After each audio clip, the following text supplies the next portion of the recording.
പത്തനംതിട്ടയിൽ വനിതാ beat forest ഓഫീസറെ കടന്നുപിടിക്കാൻ ശ്രമിച്ച ഉദ്യോഗസ്ഥൻ അറസ്റ്റിൽ. സീതത്തോട് കൊച്ചുകോയിക്കൽ ഫോറസ്റ്റ് സ്റ്റേഷനിലെ deputy range forest officer K A അശോകനാണ് പിടിയിലായത്. ഷിജോ കുര്യൻ വിവരങ്ങൾ നൽകും. ഈ വാർത്തയുടേത് പത്തനംതിട്ടയിൽ നിന്ന്. ഷിജോ, എപ്പോഴായിരുന്നു ഈ കേസിന് ആസ്പദമായ സംഭവം? എന്താണ് വിവരങ്ങൾ? ദിൽന, ഇന്ന് ഉച്ചയ്ക്ക് 1 മണിയോടുകൂടിയാണ് ഈ സംഭവം നടക്കുന്നത്. ഉച്ചയ്ക്ക് ഭക്ഷണം കഴിക്കാൻ എത്തിയപ്പോഴാണ് വനിതാ ബീറ്റ് ഓഫീസറോട് മുതിർന്ന ഡെപ്യൂട്ടി ഫോറസ്റ്റ് ഓഫീസറായിട്ടുള്ള അശോകൻ കെ എ മോശമായിട്ട് പെരുമാറുകയും ഈ വനിതാ ബീറ്റ് ഫോറസ്റ്റ് ഓഫീസറെ കടന്നു പിടിക്കാനും വേണ്ടിയുള്ള ശ്രമം നടത്തിയത്. ഇതിന് പിന്നാലെ വനിതാ ബീറ്റ് ഫോറസ്റ്റ് ഓഫീസർ പോലീസിൽ പരാതി നൽകുകയായിരുന്നു.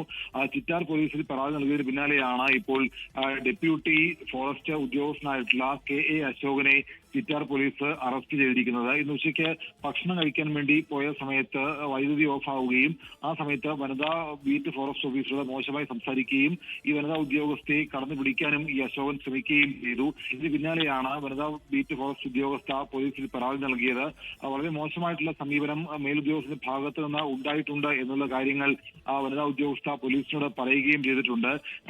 നേര്യമംഗലം സ്വദേശിയായിട്ടുള്ള കെ എ അശോകനാണ് ഇപ്പോൾ നിലവിൽ ചിറ്റാർ പോലീസിന്റെ പിടിയിലായിട്ടുള്ളത്. ഡെപ്യൂട്ടി ഫോറസ്റ്റ് ഓഫീസറാണ് ഇയാളാണ് ജൂനിയർ ജീവനക്കാരിയായിട്ടുള്ള ബീറ്റ് ഫോറസ്റ്റ് ഓഫീസറെ കടന്നു പിടിക്കാനും അസഭ്യം പറയാനും വേണ്ടി ശ്രമിച്ചത്. ശരി ഷിജോ. ലോകത്തെവിടെയായാലും ഏത് സമയത്തും 24 വാർത്തകളും ഓഗ്മെന്റഡ് റിയാലിറ്റി പാക്കേജുകളും എക്സ്പ്ലെയിനറുകളും വിശദമായി കാണാൻ ഞങ്ങളുടെ യൂട്യൂബ് ചാനൽ നിങ്ങൾക്ക് സബ്സ്ക്രൈബ് ചെയ്യാം.